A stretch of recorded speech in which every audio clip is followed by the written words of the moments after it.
Lopez wants it away. And it's hit deep to left center. Andrew Jones on the run. This one has a chance. Home run! Mike Piazza and the Mets lead 3-2. Bartolo has done it! The impossible has happened! This is one of the great moments in the history of baseball. Ladies and gentlemen, Mets fans of all ages, here is your host, Nick Durst.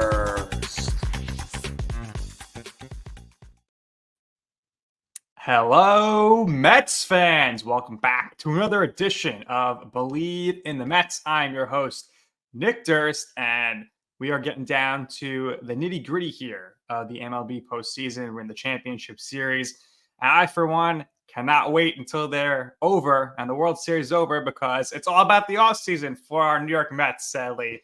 The last few years, they've been the stars of the offseason. Who knows what they're going to do this offseason, as we've heard with Billy and Eckler. What he did, he traded away with the team. He told Max Scherzer, we're not going for it next year. So let's see if the Mets do go for it in the offseason. Many free agents there. But we're looking around here in the championship series. It's fluttered with former Mets. Tommy Pham and the D-backs. You have him there. You have Max Scherzer with the Rangers. He's apparently going to pitch in the championship series here after being injured. Justin Verlander with the Astros. He's been great since returning to the Astros, and he even gave a big speech after they advanced into the ALCS, and he was like, oh, it's been a crazy year. I wasn't even here. So that was just crazy that they got rid of him still. I can't believe that. But the thing that is just really the most painful for us Mets fans is we have to go and watch for years now Zack Wheeler, who was a Met, and they let him walk away, just totally dominating in the NL, dominating in the playoffs, looking like an absolute ace that he is. And he could have been a Met still. What a bargain of that contract, really, to look back when it comes to the future here. And Zack Wheeler, he's going to go down as a better pitcher as Jacob deGrom, most likely, because he's already pitched more innings, I believe. He's going to have more wins. His ERA probably will be around the same. He's not going to maybe have all the Cy Youngs, but you look at it, Wheeler should have been a Met still. I know that wouldn't have been the case of him leaving if Cohen was already the owner. So maybe that was Will Pond's last gift as he exited the ownership group. But I have hopes that maybe after next season, when Wheeler is a free agent again, maybe there'll be a little bit of a bidding war and Wheeler will return to the Mets. We can only hope, I can only hope that the Mets go for it this offseason and build their rotation, because it is rough right now. It's Senga, who's awesome, Quintana, who is good, but he was hurt last year. And beyond that, it's a bunch of question marks. So joining me now to break it all down, he is an author. He is an Emmy Award-winning MLB researcher. He is Matthew Orso. Matthew, welcome into the show. Thank you. Your thoughts on that Zack Wheeler Phillies bargain contract? I mean, honestly, you have to thank the New York Mets for everything in these like LCS series between the AL and the NL. It's Scherzer on the Rangers. It's Verlander, on the Astros. It's Tommy Pham on the Diamondbacks, and Wheeler. This is a New York Mets CES. You're basically watching the New York Mets in this series and what could have been. But no, Zack Wheeler is he's one of the best pitchers in baseball. He's an ace. He's exactly who you want on the mound if you're the Phillies to get a 1-0 series lead tonight. But I can feel the sting from Mets fans right now. The thing that really stings me the most is every postseason, I need to watch Travis d'Arnaud dominate. And the Mets released him after like 16 at-bats a few years ago. I knew he was great. He was great in 2015 in their run. And the Braves love him, but I also love the Braves stink in the playoffs. They just can't get through anymore. Only two more. Think about this. Only two catchers in postseason history have more home runs than Travis d'Arnaud. He has 10. The guy produces on the biggest stage. He had a big home run in Game 2 for the Braves. Granted, Atlanta lost the series, but he's legit. He's been legit for the Braves for a while now. Yeah. You guys just can't retain talent. It's very difficult for you. Justin Turner. I mean, the list goes on and on. But maybe things are going to be different now. New regime, right? David Stearns. What do you think? Well, David Stearns is a brilliant, brilliant baseball man. What he did in Milwaukee for years, absolutely phenomenal. I wouldn't. Maybe this is a controversial take. I wouldn't have gotten rid of Buck. I think Buck is a brilliant, brilliant baseball man. He was the 2022 National League Manager of the Year. It wasn't Buck's fault for the Mets' struggles this season. You had a group of players. It just didn't work. You know, the offense was bad. Your big producers were really just Pete Alonso and Francisco Lindor. Outside of that, you had no power. Alvarez had some power, but remember, the Mets didn't want to call him up. That's true. The Mets didn't want to call up Alvarez, and he did well, for rookie catcher. I think the second most home runs by a rookie catcher. With the batting average and down the stretch, but 1,000%. He's good, but I still feel like the Mets are lacking a bit offensively. Now, look, full disclosure, I'm a Yankee fan, so I can't complain about anything offensively with any team in baseball. We have the second fewest hits. Only the A's had few. Can you tell that Billy Epler was groomed by Brian Cashman with the similarities between these two offenses? I don't, not necessarily. It just didn't work. It just didn't work for the moves that Billy made. I think at the trade deadline, in 2022, when you get Darren Ruff and Dale Vogelbach, it just didn't work. And this season was obviously a huge disappointment. You go from 101 wins to 75. It's bad. Can they turn things around? Yes. But you got to make additions this offseason. Stearns has to show what he can do quickly. Because Mets fans, I complain about Yankee fans being impatient. You haven't won since 86. You haven't won in my lifetime. I don't think that means you haven't won in your lifetime either, Nick. It's right. Mets fans are impatient. And, all New Yorkers are. Well, that's true. But that's a generic thing. But especially in baseball, Mets fans impatient. And you got to go out there and do something. Yeah, so we'll talk about what they could do with the roster, but let's talk about the manager. I like that you're with me on the fact that they shouldn't have gotten rid of Buck.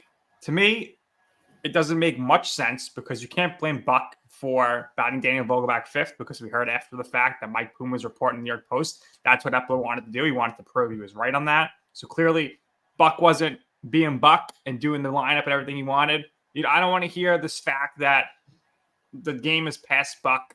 No, look at the ALCS managers, Orso. Well, 1,000%. You got Dusty Baker and Bruce Bochy in the ALCS right now. Buck is a wealth of knowledge. Now, I understand you're bringing in a new top guy. He gets to pick his manager. I get that.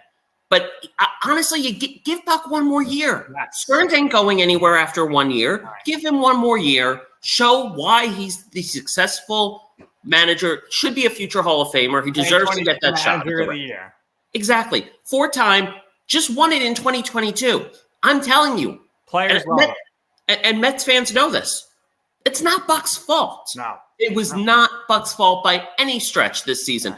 Maybe some questionable decisions. Yeah, all managers have that. I got a long list of questionable decisions I have with Aaron Boone, but it wasn't Boone's fault either on the Yankee side. So I'm telling you, you should have kept Buck. Right. And the thing that bothered me when they originally released time, it shaked out where Epler is gone, but they kept talking about Stearns needs a clean slate. Well, how was he going to have a clean slate if Billy Epler was sticking around? That didn't make sense to me. So I always said, if you're going to get rid of Buck, you got to get rid of Epler. Epler is gone now. He's being investigated. We'll see what happens there. But as far as everything goes with Buck, the only thing that really was different for me this season was I really thought they were a little less prepared in some situations, but I want to attribute that to the fact that they took Glenn Sherlock, who was a great bench coach in 2022.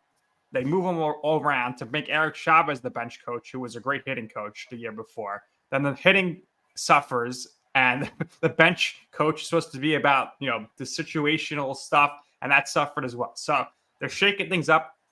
Remember the old saying, if it ain't broke, don't fix it. And they had a great run in 2022.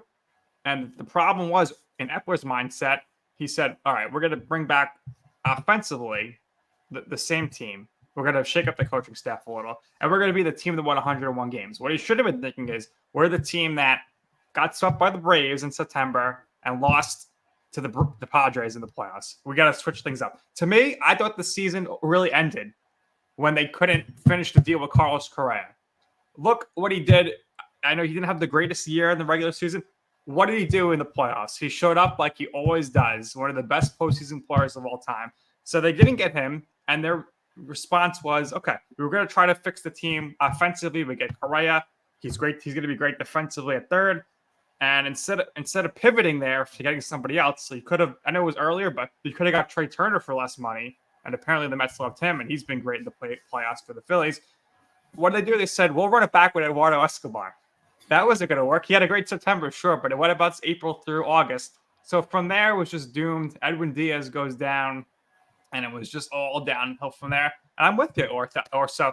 I don't see how you could blame Buck for Justin Verlander being hurt, for Scherzer being hurt, getting suspended, an inept bullpen. Even with Edwin Diaz, the bullpen was going to be a weakness, I thought. Dave Robertson was great, but it still had the rest of the bullpen was not there. So to me, I don't like that you're placing that the Mets or some fans place the blame on one guy and Buck Showalter. And I really hope Buck gets the chance to manage again. 1,000%. 1,000%. And by the way, Billy Eppler is a very smart baseball man. It's just that the moves did not work. And you got to own up to that fact. And, and honestly, I still think the Mets are in a much better position now under Steve Cohen than they were under the Wilpons, because obviously, Steve Cohen cares so much about this team. This is his team. He loves it with all his heart and soul, and he has the ability to back that up. And, I know there's been all this talk about, they're going to slow down. It's not 2024 won't be the year. I'm not buying that. I really do think the Mets are going to go out and try and make some big splashes to improve this team. Yeah. Free agent hitters, there's not that high quality outside of Shohei Ohtani and Cody Bellinger. That's it really for the huge quality. But you know what? And I was going to say, Matt Chapman could slide at third very easily for the Mets. While he struggled offensively, he's still one of the best defensive third basemen in baseball. That helps your lineup a bit out too. But the Mets have to make moves, and especially in that rotation. Yeah. Kodai Senga, amazing. Sensational. 202 strikeouts, a sub-3 ERA as a rookie, was an all-star in his first year. He's probably going to be Rookie of the Year runner-up, I would think, and top 3 in Cy Young. I don't know. I don't know. I hope he's top 3. I hope so. I don't see him being top 3 in Cy Young. I think there's been a lot of good guys out there this season, but I don't know. It wouldn't surprise me either way for either. But let me tell you something. Carroll won Rookie of the Year. I think Senga will finish second. I'll be honest. I don't know. But I do know this. He showed up for the Mets this year. The one consistent thing that the New York Mets had was Kodai Senga.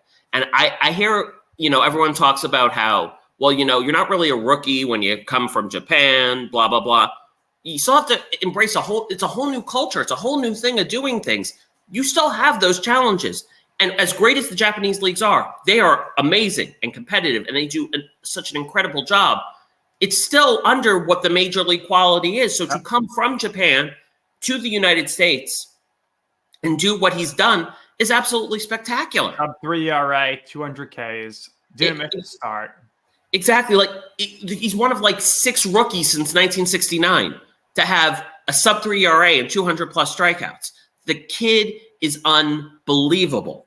And you got something there, but you got to go and improve that. You cannot have starts next season, a lot of starts coming from Tyler McGill or David Peterson. That just cannot happen anymore. There's, Blake Snell's a free agent. Aaron Nola's a free agent. There are quality guys, Yamamoto from Japan, who I love.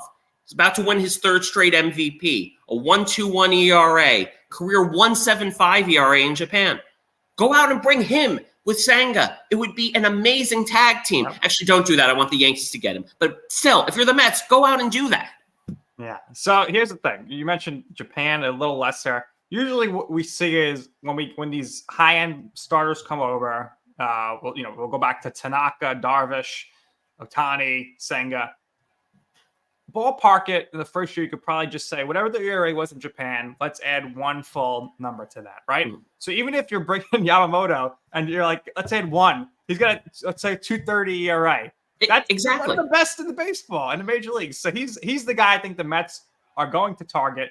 And do you think it helps having Senga here already and him seeing what Senga did last year? Oh, 1,000%. I think it definitely helps. Yamamoto, he's a mid-90s fastball guy, great splitter. About 70% of his pitches come from his four seam and his splitter.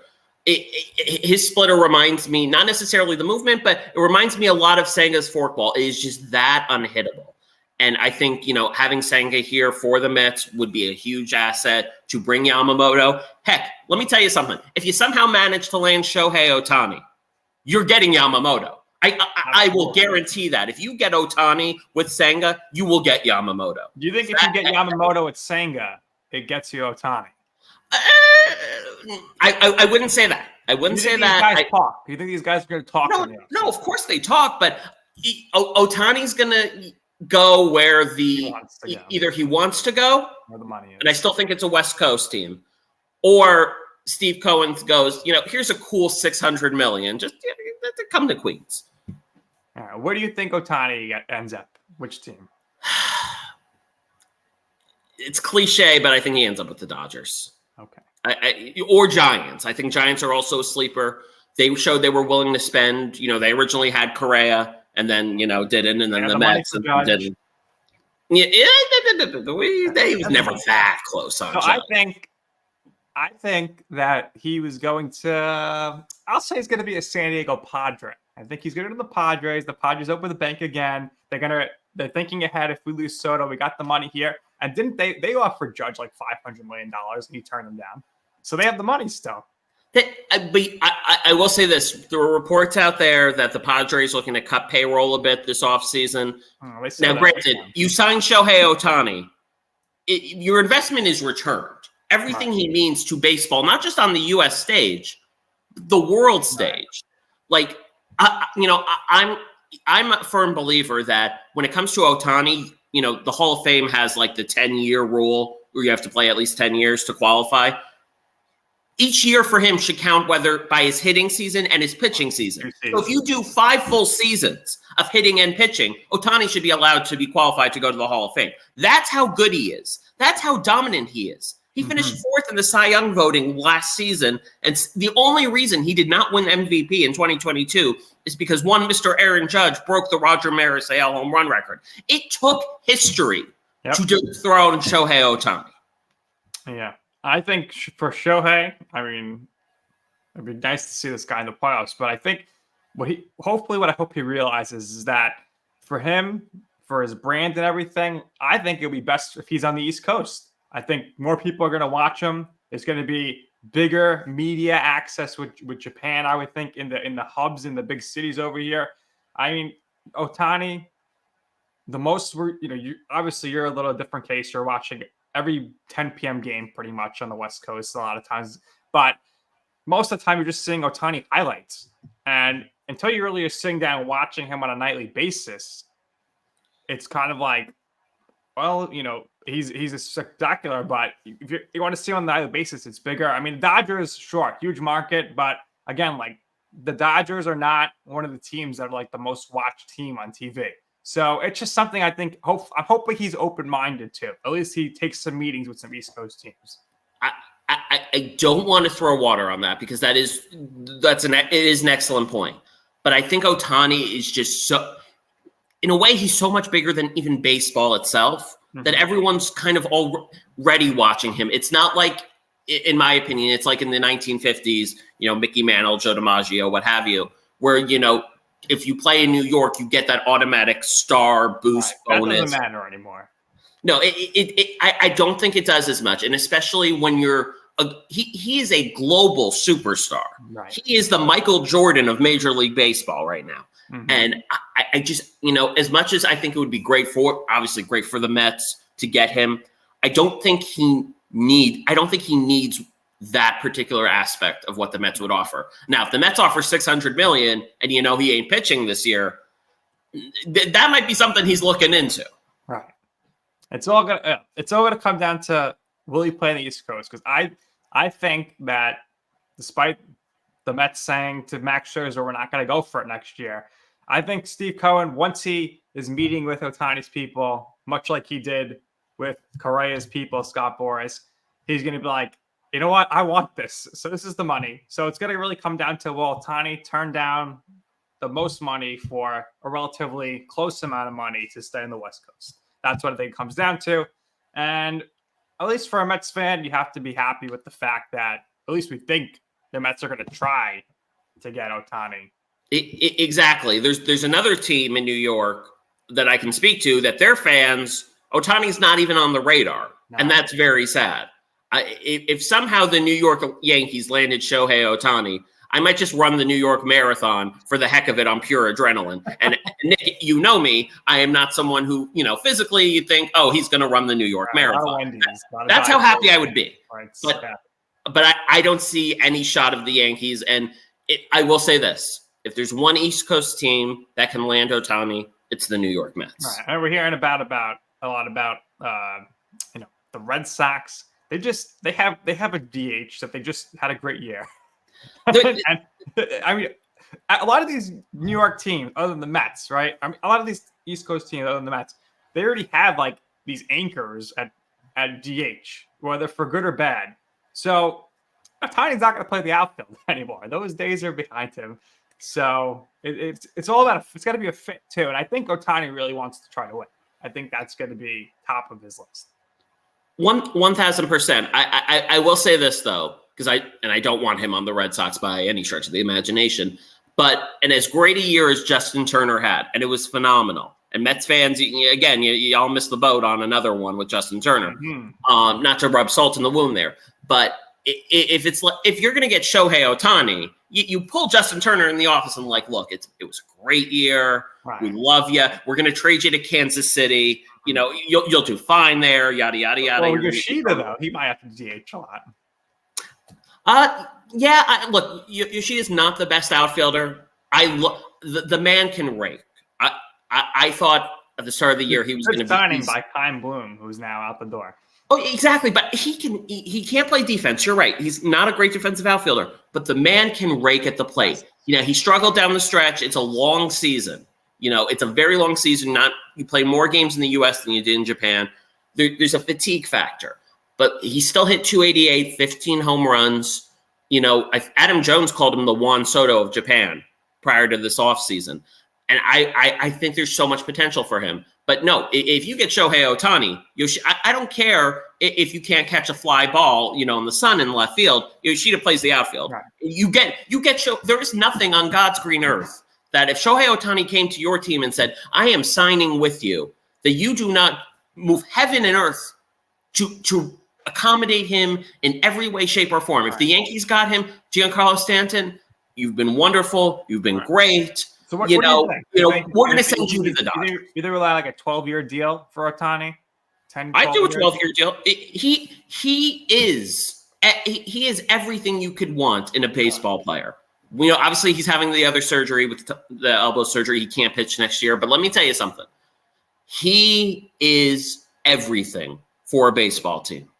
And if the Mets get him, if the Dodgers get him, the Padres, whoever, your team just became so much infinitely better that there's no player you're not going to just say, hey, you're not getting as much playing time. Or, hey, it's Shohei Ohtani. It's the equivalent of saying, hey, we got Babe Ruth, except the Dodgers are going to get rid of their all-star and JD Martinez. And JD, I think he can opt out of his deal, if I'm not mistaken. So he might be back on the free agency market. By the way, if you don't land Ohtani and JD's a free agent, Mets another guy that the Mets could have had in last offseason. Well, but you know what? I will say this. Billy Epler did a great job in acquiring talent for those deals. Okay. I think, was it Luis Angel Acuna, Ronald Acuna's little brother? Yep. Great speed, great potential for second base, I think, in the future. Gilbert. Top prospect they got from Houston for Verlander. Yep. He made good trades to rebuild your farm system, which is something Steve Cohen has said he wants. He wants a rebuilt farm system.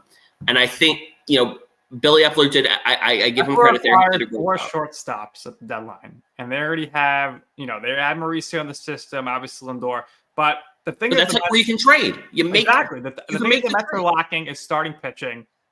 I think Stearns is going to make a big trade for a starting pitcher this offseason. And I have previous guests on, and I said I'd be fine with trading any of these prospects really for a Cy Young type of winner. Got some hate in the comments on YouTube. That's fine.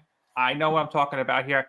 But I think David Stearns is going to make a trade. So let me give you 3 starting pitchers or so. You tell me who you think is most likely. 1, just to be moved in general. And 2, who you think is most likely to potentially be a Met. We'll go Corbin Burns. The Brewers ties there. However, the Brewers might be salty with Stearns, especially if they had to get Counsell. So they might say, we're not doing this. I think Glass now is going to be on the move from the Rays, and Shane Bieber. I think those are the 3 guys that are going to be on the market this offseason. Mets and Cleveland have a history of doing trades together. So who do you think of those is most likely to be dealt, and who do you think is most likely to potentially be a Met? I think I'm going to say Shane Bieber is the most likely to be dealt.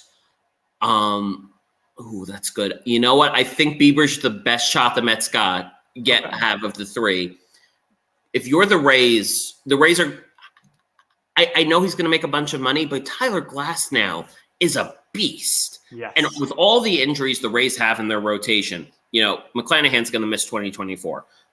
Drew Rasmussen's hurt. Jeffrey Springs is hurt. Bring back Blake Snell.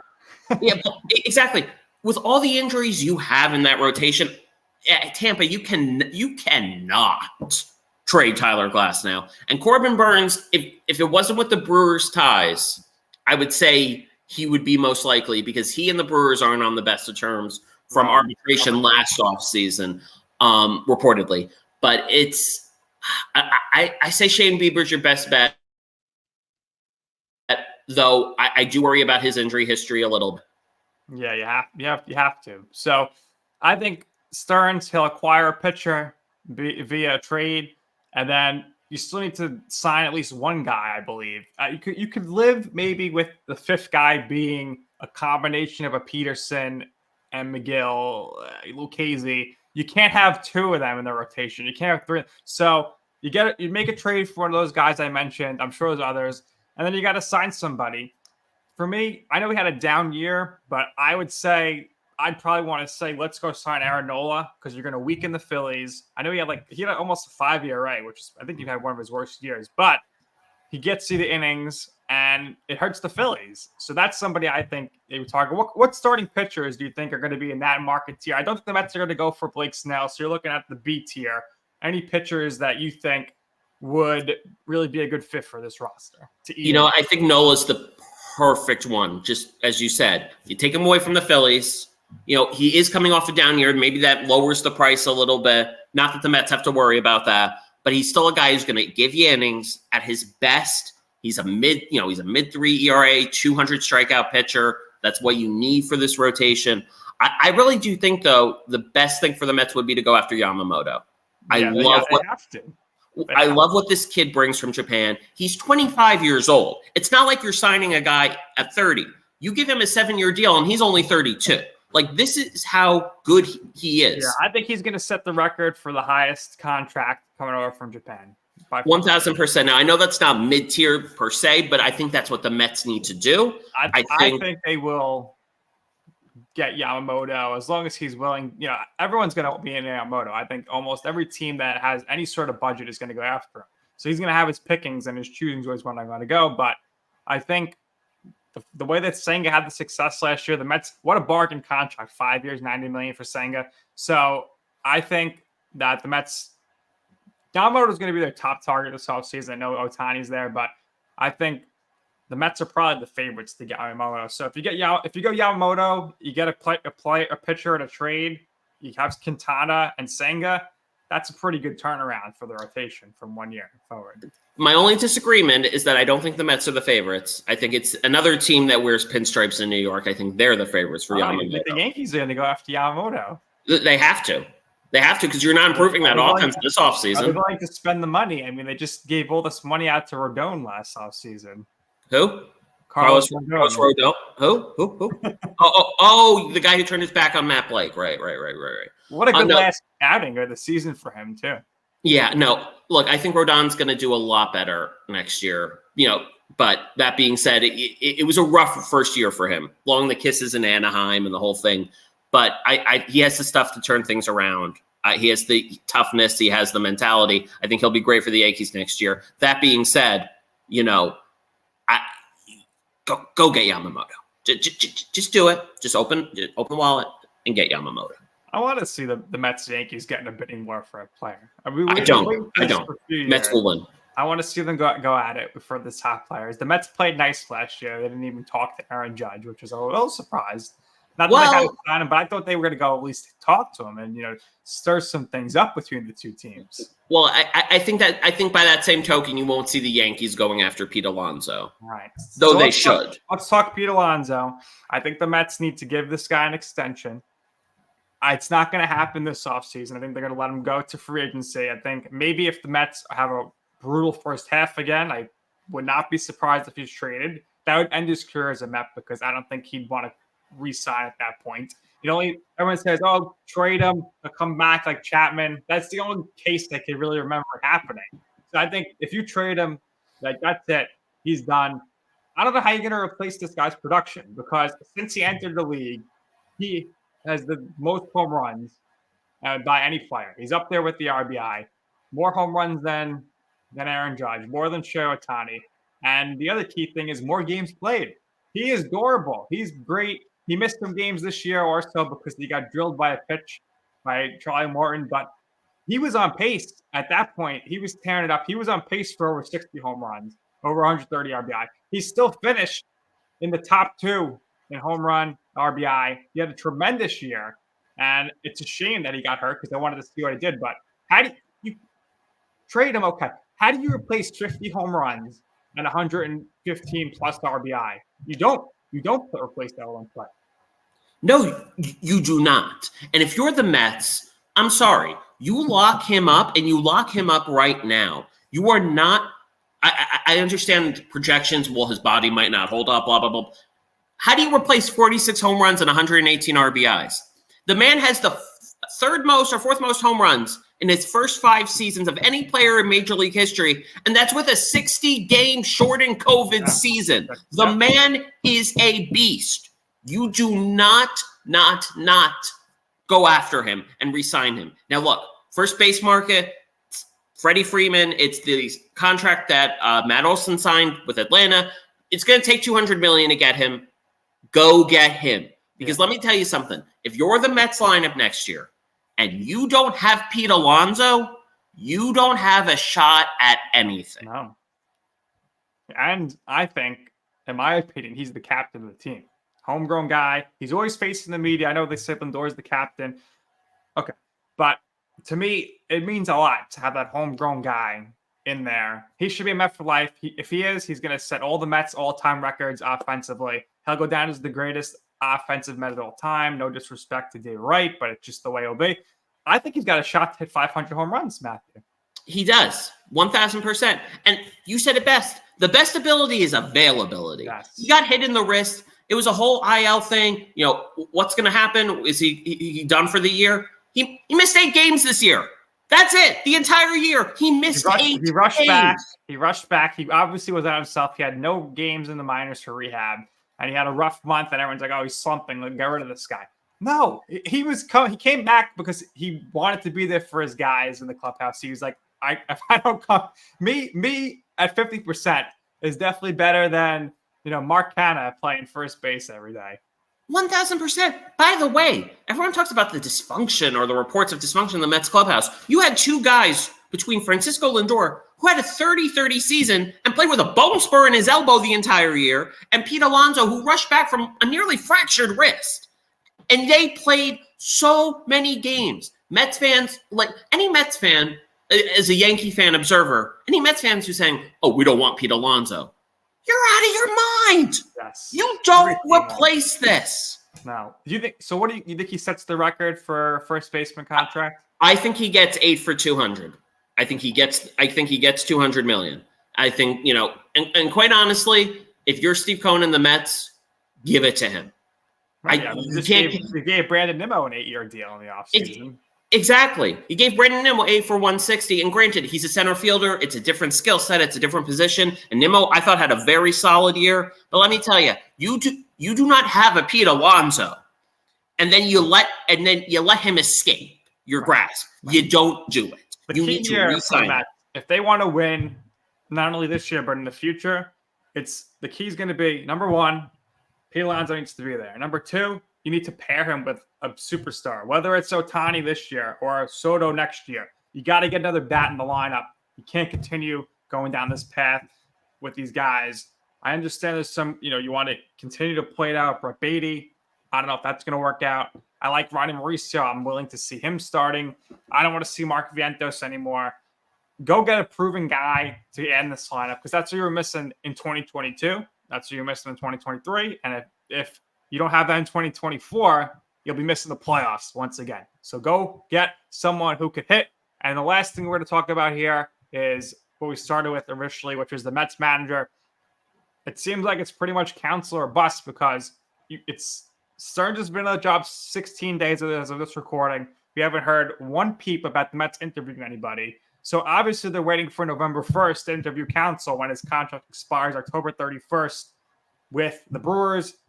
I think that's a little dangerous, perhaps, because maybe some other good candidates out there, they feel I am a second choice, or you should be talking to people at this point. Maybe they are, maybe they're keeping it close to the chest. What do you think? Is it going to be Craig Counsell? It's Counsell or bust. I would be shocked if Craig Counsell is not the manager of the New York Mets for 2024. Talks of maybe Joe Madden. He said he was interested. Well, anyone's interested in the Mets managerial job. I'm interested. I'll put my candidacy out there. Point being, would you be a heavy analytics guy, or would you manage with emotion? Emotion, 1,000%. I love baseball. I love stats. Stats are great, but you got to use your eyeballs sometimes. Like the stuff with Jose Barrios in the Blue Jays Twin series was just. I'm sorry, he's dominating, and you take him out after 3, and that's my least favorite thing about the postseason when they pull the pitchers early, and it doesn't always work out. And you know what? It does work out when you keep the pitchers in. Astros last year, Rangers and Astros this year. Let the starters start. Thank you. Phillies have a great bullpen this year for the playoffs, but you got 2 aces and Aaron Nola and Zack Wheeler who give you innings. Let them give you innings. Period. Right. So Craig Counsell, you think he'll be the manager of the Mets? Yeah, I think 1,000%. I think he's going to be enticed. Maybe he's going to take that year off that we keep hearing about. We'll see how that goes, but the money's going to be there. And as a manager, especially when you're a Craig Counsell, who in your day when you played, the money was not really there. He's going to make more money as the manager next year anywhere than he did as a player. And he was a pretty solid player, as you know, in 2001 against your Yankees. He had a really big hit, of course. You don't have to remind me of that. It's ingrained in the membrane, burning in my skull. I remember. All right, so. Everybody, make sure, of course, you're following us on all social media and on YouTube at Bleav in the Mets, Bleavinthemets. Orso, thank you so much for your time. Let everybody know where they can find you on social media and where they could purchase your books. You can follow me at Matt_Orso on Twitter. My books, Baseball Card Generation, Bonded at the Seams, Baseball in Our Lives. They're still on Amazon, I believe. The publishing company that I used to work with went under, so there's limited copies. So if you want to bid out there, I think on eBay someone's selling it for $250. If you want to bid it and get it up to $1,000, by all means. I don't see the money, but I'd still like to see the cat and mouse there. I'm working on a new book. Don't want to spoil things too soon, but hopefully it'll be out mid next year. Right. And I'll have you back on to promote the book at that time. Looking forward to it. If you buy one of Matt's past books, I'm sure if you message him on Twitter and you send him the book, he'll give you a nice autograph. It might devalue the book, but sure. All right, everybody, make sure you're following. Like I said, Bleav in the Mets on social media. Follow me as well on Twitter at Nick_Durst and on Instagram at Nick's Food and Stuff. And until next time, everybody, let's go Mets.